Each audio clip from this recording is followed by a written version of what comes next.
2012年的印度发生了一起震惊世界的强奸案，7名男子在一辆公交车上对一个23岁的年轻女孩实施了长达3个多小时的轮流侵犯，期间还用铁棍等物品反复插进女孩的下体，导致她的腹部、子宫、大小肠均遭受到了严重创伤，甚至被击穿并拉出了体外。而整个施暴过程，公交车一直处于行驶的状态，直到男人们都心满意足之后，才将奄奄一息的女孩踢下了车。可事后，这些人被抓时说的第一句话竟然是要求法院不要给他们判死刑，说如果判了死刑，女孩子们就更危险了，今后所有的强奸犯肯定会先奸后杀，而不会像他们这样把女孩放了。众所周知，印度平均每年就有11000起强奸案，也就是说每天就有30多个女人惨遭侵犯，所以他们能说出这种大言不惭的话，跟他们当地的社会风气也有着很大关系。不过更让人震惊的是，法院还真就听从了他们的意见，当时不仅没有判他们死刑，反而还把人给放了。而咱们今天要讲的这部电影，就是根据此案件为蓝本，也就是德里黑公交轮奸案改编而来的一个母亲的复仇。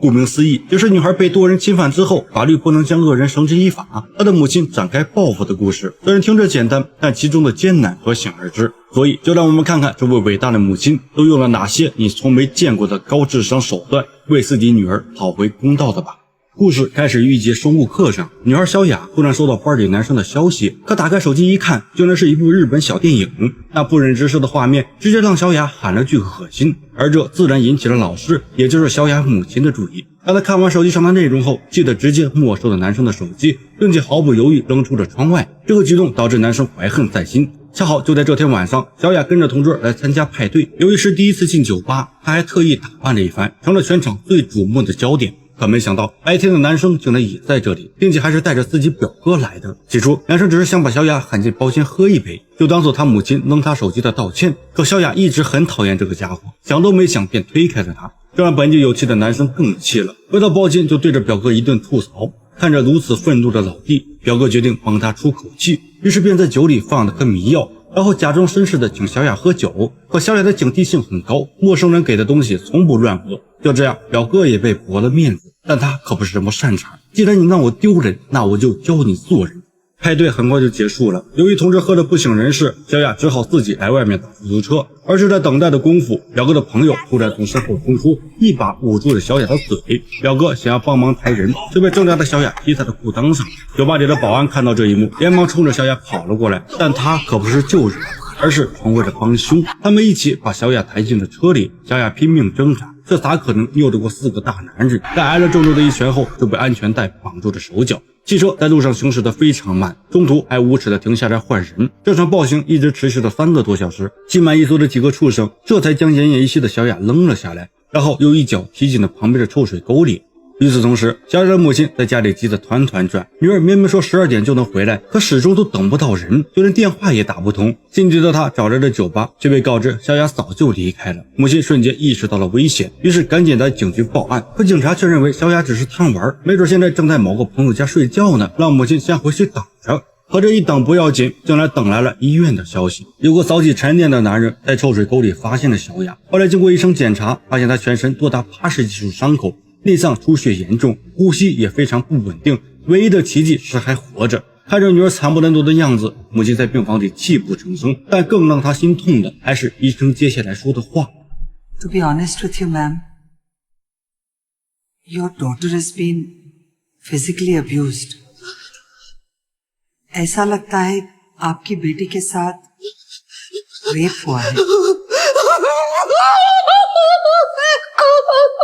这个消息如同晴天霹雳，母亲的世界都塌了下来。她不知道女儿究竟犯了什么错，要让她遭受如此残暴的事情。很快，这起恶性案件引起了广泛关注。为了平息民众的愤怒，警方对此事格外上心。但苏醒过来的小雅面对警察的询问以及自己的继母，始终不肯开口说话。直到出差的父亲回来，他才爆发了所有委屈，把4个畜生的身份说了出来。而有了这些重要信息，警长很快就将4人缉拿归案。而当小雅放下尊严，在法庭上诉说了整个案件过程后，法官确认案发当晚小雅是醉酒状态，根本就不采纳她的证词。很显然，她已经在私下收了好处。但收买法官还不够，4个畜生还花重金请了业内最好的律师，把对他们所有不利的证据全部推翻，甚至还反过来斥责小雅，说她大晚上出门就是故意引诱。而检测部门也被买通了，说凶手残留的体液已经超过72小时，没有任何参考价值。最终经过长达38天的举证后，4名畜生竟然从凶手变成了被冤枉的好人。面对这样不公的结果，父亲怒火中烧，忍不住冲上去给了罪犯一拳，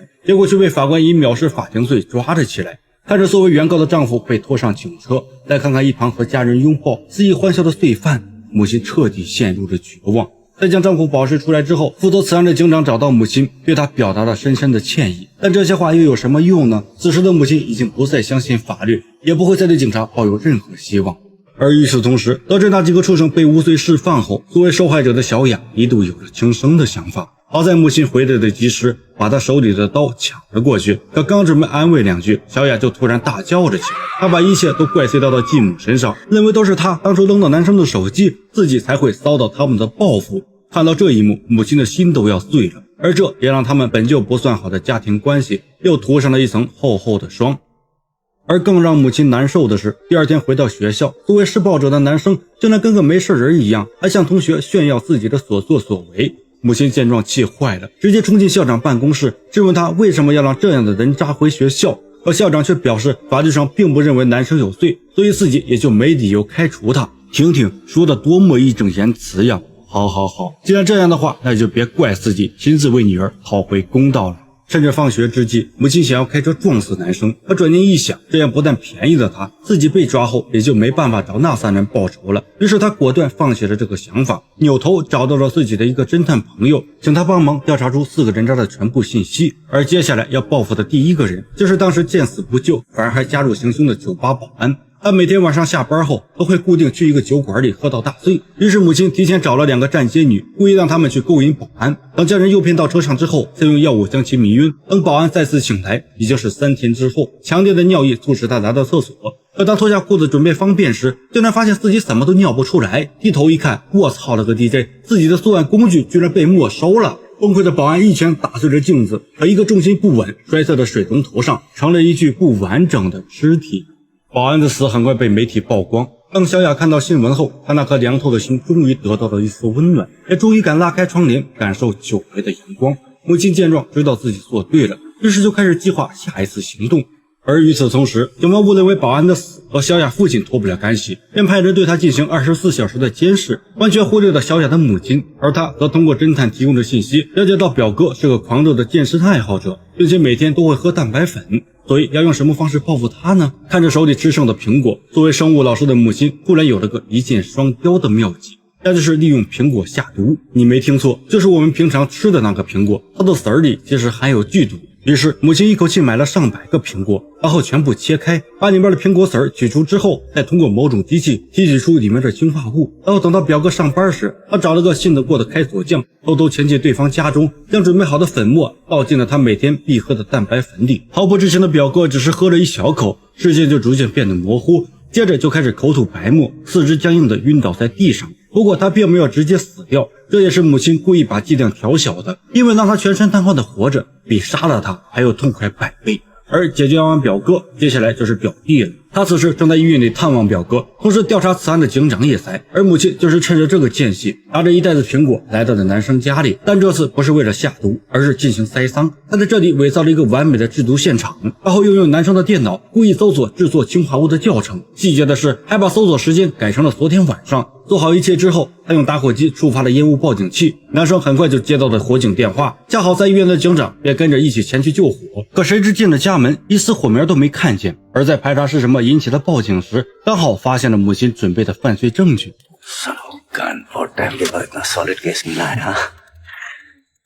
这下就算男生长了100张嘴，他也不可能为自己辩解成功，更不可能再有脱罪的机会。与此同时，成功报复完3人的母亲依旧不解气，她来到表哥的病房，一边假装关心的询问，一边在他面前削起了苹果。表哥见状立马意识到了什么，可他现在连说话的能力都没有，更别说找母亲的麻烦了。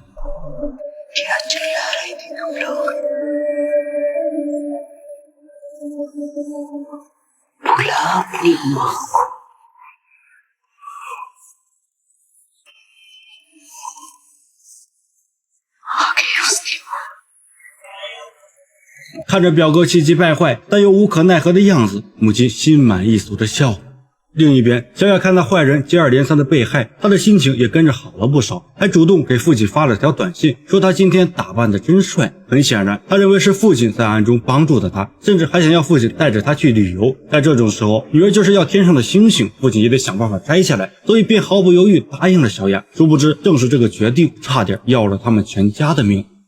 从医院出来的母亲想要去找侦探询问最后一个畜生的信息，谁知半路却被警长拦了下来。他已经开始怀疑起了母亲，所以一见面就拿出一份文件让母亲签名。但他不是为了得到笔记，而是想让近视眼的母亲签名时戴上眼镜。原来警长在抓捕男生之后，总觉得证据来得太顺利，有点奇怪，于是又去男生家里搜查了一遍，结果找到了母亲遗落在电脑旁的眼镜。现在的他是想求证一下母亲到底是不是这副眼镜的主人，而母亲也确实在包里翻了半天。警长见状得意地递上眼镜，可母亲只是愣了一秒，然后笑着拿出了一副新的。原来他早就做好了万全准备，两副一模一样的眼镜，即便警长知道母亲是凶手，他也拿不出任何的证据。告别了警长之后，母亲便找到侦探，然而侦探却告诉他最后一个畜生失踪了，他现在也没调查到任何线索。不过可以确定的是，此人是个极为难缠的凶恶之徒，但母亲千万不能贸然行动，一定要等他的消息。而母亲回家之后，丈夫又刚好说要带着她和女儿去旅游，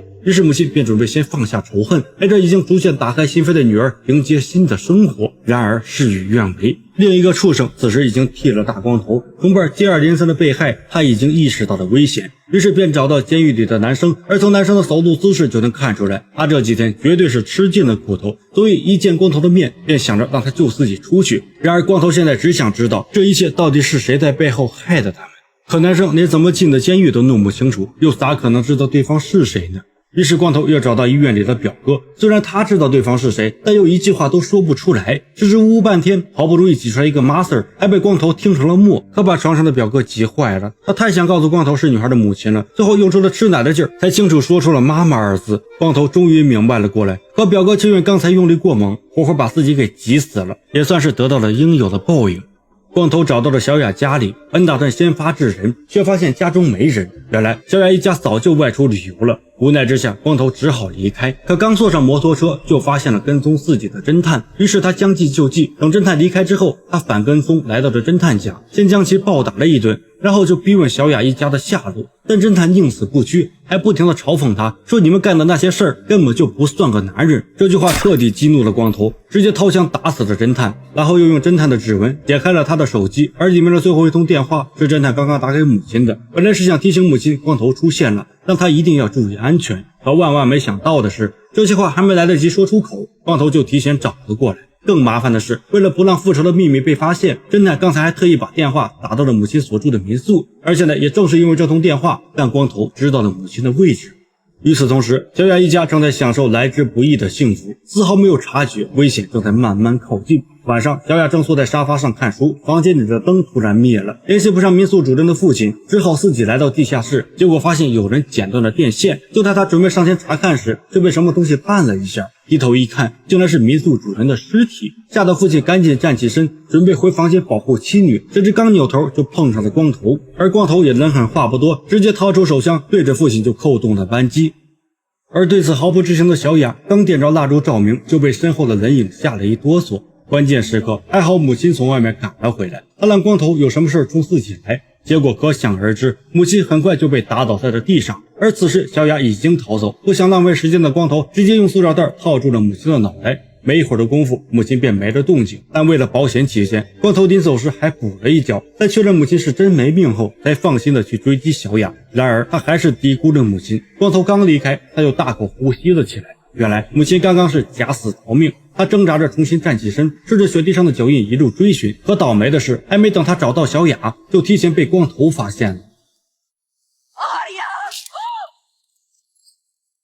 这一回看来母亲是死定了。而就在这千钧一发之际，光头却先一步挨了枪子儿，扭头一看是警长赶了过来。原来他在调查侦探死因的时候，发现了他眼镜里的摄像头，而里面完整记录了整个事件的经过。警长还把小雅一家人有危险，便以最快速度赶到民宿，然后又一路追来了这里，并成功制服了光头。可母亲却在这时拿起了手枪，势必要亲手为女儿报仇。看着失控的母亲，警长劝她冷静，让她想想自己的家人，还说她的丈夫并没有生命危险，听到这里，母亲犹豫了，光头却笑了。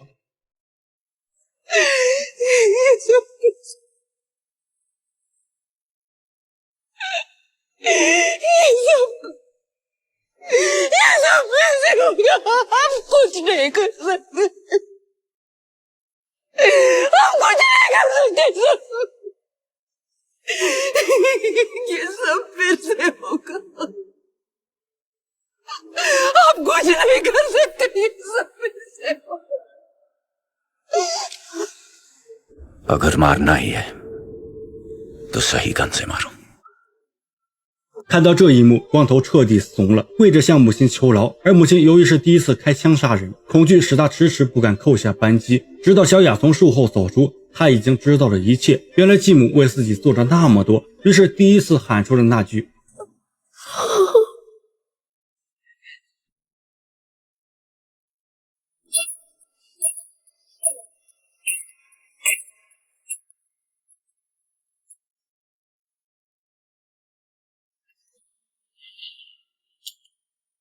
母亲的力气在这一刻被彻底抽干，小雅见状赶紧跑过来，紧紧抱住了自己的妈妈。